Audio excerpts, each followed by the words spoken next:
Olá, eu sou a Marília, estou aqui para a gente continuar as nossas conversas a respeito dos relacionamentos humanos, em especial entre pais e filhos e professores e alunos. Hoje, em especial, eu quero trazer para vocês uma perspectiva melhor do que, do que isso, né? Exemplos de situações que ocorrem em sala de aula entre alunos e professores, né?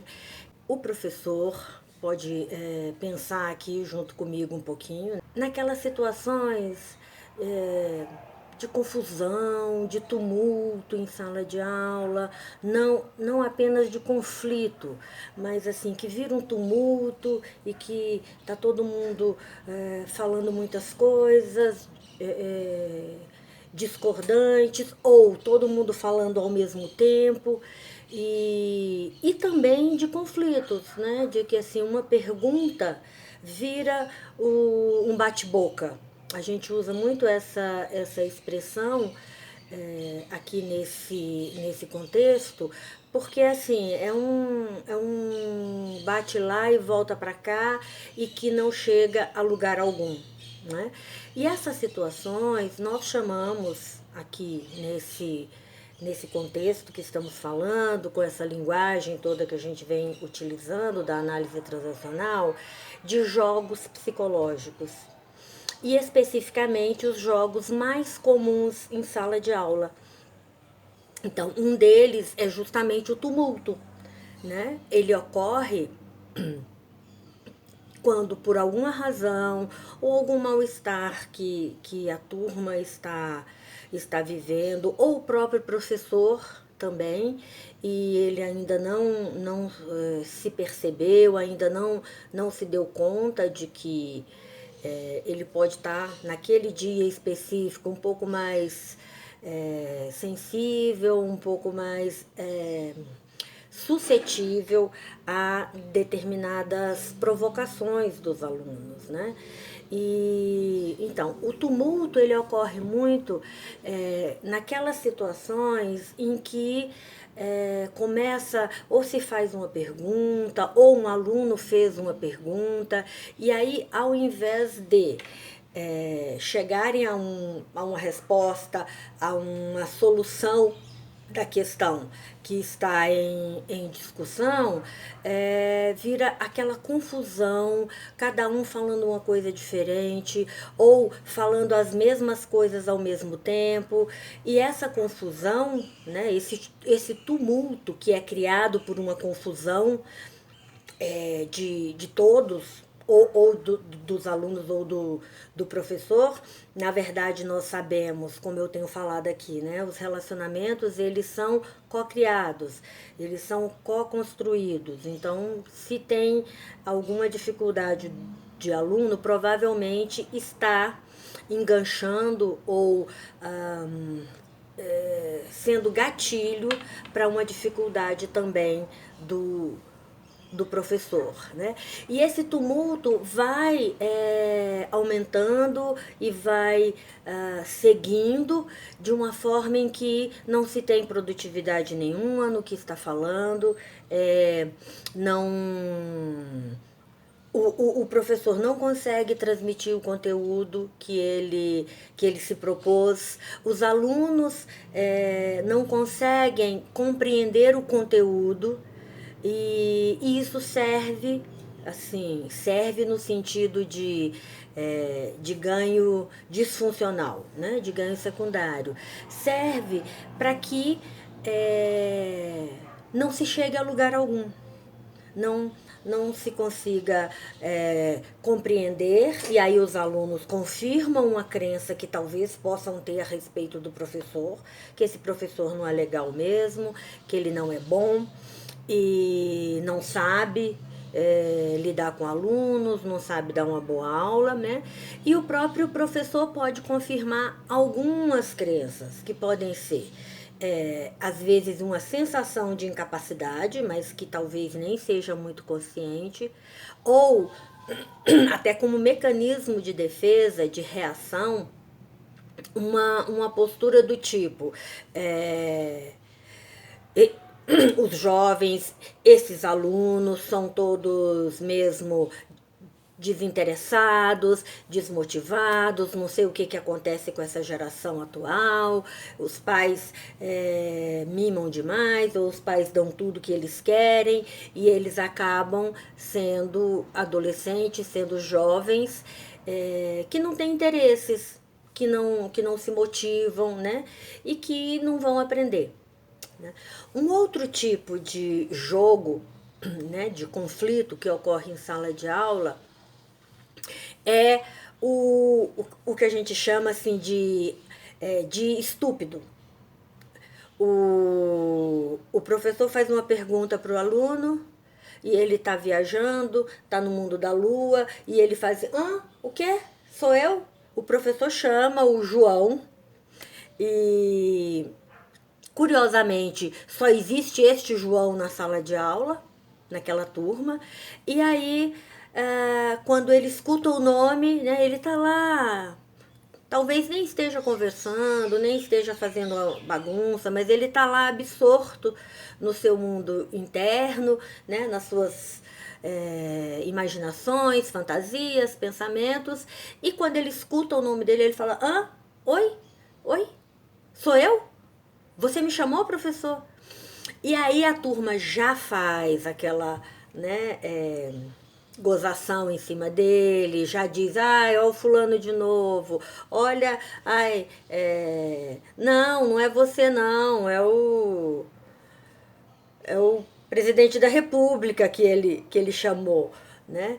E isso cria, né, na verdade, esse que tem essa tendência a jogar estúpido, a fazer o papel de estúpido, tem uma tendência muito grande já de ser alguém que os colegas fazem brincadeiras de mau gosto, que os colegas fazem, na verdade, um certo nível de bullying, né? E acaba que essa situação leva a uma perpetuação disso e também uma confirmação dessas relações, tanto do aluno que se sentiu mal, que se sentiu prejudicado, quanto dos colegas que já desenvolveram o hábito de fazer palhaçadas e fazer colocações ruins de desqualificação para esse colega, né? O professor nesse momento, se ele fica perdido ou se ele simplesmente espera passar, né? Ele pode, de uma maneira não muito consciente, estar colaborando também para isso. Mas, ao mesmo tempo, se o professor está atento, se ele impede aquilo e se ele usa uma outra abordagem, uma outra intervenção do tipo, sim, eu falei com você, você está distraído? Ou, tô curioso aqui em saber o que tá te deixando, né? O que te sequestrou da sala de aula que você estava viajando, né? E ou trazer uma outra abordagem mais protetora de intervir com os outros alunos no sentido de não fazer aquele tipo de colocação, que é uma colocação, que são colocações desqualificadoras, colocações de mau gosto, de diminuição da outra pessoa, né? Um outro comportamento muito comum é o do defeito, né? Pode ser iniciado tanto por um professor quanto por um aluno, tanto por um pai quanto por um filho, né? Então, um aluno que joga defeito, né? Ele, o professor traz situações para que eles aprendam melhor, traga uma aula mais dinâmica, traz uma apresentação, um exercício prático, mais prático no sentido, né, deles interagirem entre si para resolver determinada questão, né, que está em debate, em discussão, e aí a aula é boa, os alunos interagem, mas o professor esqueceu de postar a aula para a gente assistir de novo para tirar dúvida. O professor acabou deixando a turma fazer muito barulho enquanto estava fazendo o exercício. E o contrário, né? O aluno faz um bom relatório, né? que cumpre aquilo que foi pedido, tira uma boa nota, mas o aluno ficou conversando. O relatório estava bom, mas ele podia ter feito mais isso ou aquilo outro. Né? A nota foi boa, mas do tanto que eu, professor, me esforcei para poder ensinar, essa nota podia ter sido maior. Então, acontece que nada tá bom. Fica uma busca constante de defeitos no que aconteceu, na relação ali, né? No que era para ter acontecido. E com os pais, a mesma coisa, né? Os adolescentes chegam na terapia com essa colocação do defeito, assim, o tempo todo, né? É muito comum na atuação clínica a gente se deparar com isso, né? Então, assim, o meu pai melhorou, ele mudou, ele tá mais, ele me escuta mais, ele me chama para fazer algumas coisas, não tá reclamando de tudo, mas meu pai ainda é muito chato. É muito chato porque se eu fiquei vendo um filme até mais tarde e era fim de semana, ele reclama ou ele quer me tirar alguma coisa porque isso aconteceu. Aí a gente vai investigar um pouquinho, vendo o filme até mais tarde, ficou acordado até às 6 da manhã. E aí passa o dia dormindo, obviamente, porque ninguém aguenta, né? E o pai leva na escola, busca na escola, compra sei lá, o telefone que ele queria, troca o computador e não sei o que, mas o pai não deixou ir pra festa. Então, assim, por mais que o pai faça vários, o pai ou a mãe, né, não importa, os pais, que eles façam várias coisas que esse adolescente queria, que esse filho queria, mas não é suficiente, sempre tem um defeito. Sempre tem um defeito. E dos pais, a mesma coisa. Né, que a gente também depara muito na clínica quando estamos orientando pais nessas relações, né? É assim, o filho, a filha, estava com nota baixa, não prestava atenção nas aulas, dormia em sala de aula, mexia no celular na sala de aula, ele estava sendo avisado sistematicamente pela coordenação que essas coisas vinham acontecendo com o filho, aí o filho vai para terapia e começa a mudar, começa a entender o que ele está fazendo e tal. Aí ele começa a ficar mais atento, se esforçar para não dormir em sala de aula, dormir mais cedo para na hora da aula não estar morto de sono, todas essas coisas, melhora a nota. Aí, mas assim, bem que você podia ter tirado 9 pelo menos, né? Ao invés de 7. Passa a fazer as tarefas de casa, a entregar os exercícios, né, de relatórios, de trabalhos em grupo, mas você ficou de papo lá na escola e eu fiquei na porta da escola de papo com seus colegas e eu fiquei na porta da escola te esperando 10 minutos. Mas só 10 minutos? Não, mas 10 minutos o trânsito piora, fica difícil de chegar em casa, a gente atrasa o almoço, eu atraso para voltar para o trabalho. Né? Então, esse é o defeito. Né? Há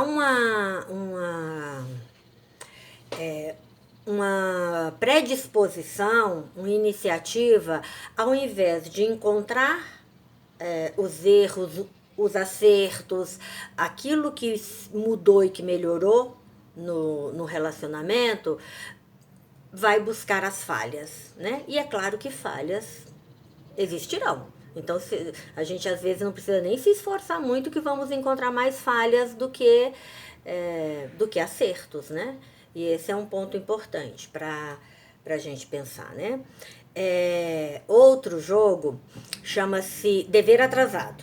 Dever atrasado se aplica a várias coisas. Pode ser um relatório atrasado, pode ser o dever de casa que não fez, pode ser um trabalho em grupo que ele não entrega a parte dele, né? Se atrasa e fica dizendo, olha, eu trago semana que vem, eu trago na próxima aula. O grupo que vai, né, que está fazendo esse trabalho, né? Olha só, colegas, eu tive um problema, não sei o quê, fiquei chateado lá que a minha mãe fez isso e aquilo, aí eu fiquei chateado, não consegui dormir, acordei atrasado e acabei não dando conta de fazer, mas olha só, eu trago. Pode deixar que eu trago. E tanto o professor quanto os colegas vão aceitando, né? Até chegar um ponto que eles começam a se sentir ludibriados, passado para trás, né? Enganados mesmo, assim, né? O fulano, a fulana realmente não quer fazer nada, entrega atrasado, não entrega e tá dando desculpas, né? E a forma mesmo de se lidar com essa situação é deixar muito claro o estabelecimento de prazos e de metas, né? O que vai acontecer se essa meta não for entregue, né? Se esse trabalho não for entregue, que consequências, né, vão acontecer? Porque se essa dinâmica se perpetua, começa a criar também outros males-estar na sala de aula e em casa, em que os pais vão precisar ser mais rígidos e mesmo assim se sentindo mal, né? E aí a gente pula para um outro jogo, que é veja o que você me obrigou a fazer, né? Tipo assim, eu vou te tirar as coisas, eu vou te botar de castigo, o professor eu vou te mandar para a direção, eu vou te anotar, né? Que é uma expressão que os alunos trazem muito para a gente. O professor me anotou, né? E que essas anotações interferem lá no, digamos assim, né, no currículo escolar, né, que pode tirar pontos e essa coisa da avaliação, né, do comportamento do aluno na dinâmica da sala de aula, passa a prejudicar. E aí chega um ponto que, né, também como é que a gente poderia pensar uma coisa diferente. Eu tinha motivos para te botar para fora da sala, para te anotar, para coisas do tipo, né? E em casa, de uma maneira semelhante. Agora eu tenho, olha só, como é que eu poderia agir diferente? Como é que podia se esperar uma outra atitude minha se você fez isso tudo? Né? Então, veja o que você me obrigou a fazer. Né? Aqui agora eu faço o convite de vocês poderem refletir, né? Até algum jovem que por acaso assista essa minha conversa de hoje, e que vocês possam refletir mesmo e fazer um levantamento de que situações dessas estão acontecendo com você, com que frequência, né? O que é repetitivo, né? Como que eu me sinto, como que os outros reagem, como que o meu filho reage, como que a minha aluna reage, né, a isso, e o que sempre acontece em seguida, e o que pode ser feito de diferente, deste comportamento repetitivo e reproduzido, né? Em breve teremos outra conversa dando continuidade a essas situações de sala de aula e de casa que a gente costuma, que a análise transacional chama de jogos psicológicos.